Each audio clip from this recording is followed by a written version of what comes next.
السلام عليكم ورحمة الله تعالى وبركاته. أحبابنا الكرام، أتمنى أن تكونوا في أفضل حال. ليس دياز فقط، الركراكي يسطم إسبانيا ويستدعي أكبر مواهب الرياض، عنصر سينهي أراق المغاربة. إن سألت جماهير منتخب المغرب في السنوات الأخيرة عن أكثر مركز على أرض الملعب يحتاجون تدعيما فيه، فالأكيد أن جلهم سيتفقون على مركز واحد، هو الظهير الأيسر. واليوم جاء الفرج والنبأ السار جدا.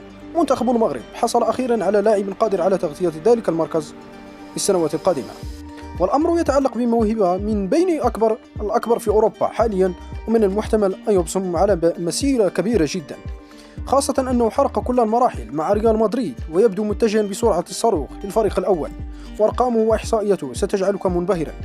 فممن يتعلق الأمر، وما مقوماته، وكيف أبهر العالم مؤخرا وجعل الجميع يتوقع أن يحدو أشرف حكيمي، بل وكان السلاح الذي ضرب به وليد الركراكي إسبانيا وردع ما حدث مع يمين لمال. الأمر يتعلق بالشاب ذي 17 ربيعا يوسف الخديم، أو ما يطلق عليه يوسي بين زملائه في ريال مدريد، وهو اليوم يعد من طرف الكثيرين في الكاستيا كواحد من أكبر المواهب الصاعدة في المدرسة، ووجه له الركراكي استدعاء في المعسكر الحالي وقابله بمقابلة هي الأغرب في التدريبات. يوسي ظهير أيسر قصير القامة، فطوله لا يتعدى 170 سنتيمترا، لكنه سريع جدا ومهاري، دائما الحضور في الرواق الذي يشغله من زملائه بعرضية مميزة أو حتى تسجيل بنفسه. والنتيجة، ورغم أنه ما زال في عمر 17 إلا أنه اليوم يلعب لفريق أقل من 19 سنة، والأدهى من ذلك أنه شارك مع الفريق الثاني في دوري أبطال أوروبا وخاض كل المباريات رفقتهم، بل وسجل هدفا رغم مركزه الدفاعي، ما جعله يمثل الفئة السنية الصغرى لمنتخب إسبانيا بانتظام. يوسف منحدر من أب إسباني وأم مغربية، وشأنه شأن حكيمي. يمثل الفئة السنية الصغرى لمنتخب الإسباني حاليا، حيث لعب أكثر من 21 مباراة مع منتخب أقل من 17 و15 سنة و18 سنة. لكن الخبر السار هو أن الجامعة الملكية المغربية لكرة القدم قد تمكنت أخيرا من إقناعه بتغيير جنسيته الرياضية وبتمثيل منتخب المغرب، وانضم بشكل رسمي لكتيبة الأسود.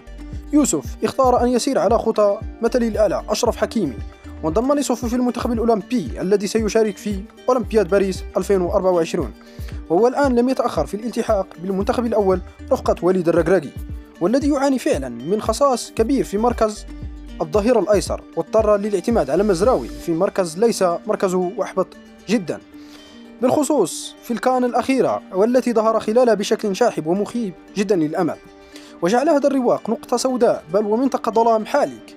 الخديم ليس سوى مثل آخر على لعب اختار المغرب على حساب منتخبات أوروبية عريقة بعد أمين عدلي الذي قام بنفس الشيء قبل شهور، إضافة إلى المفاجأة الكبرى المتمثلة في ضم نجم ريال مدريد المتألق إبراهيم دياز.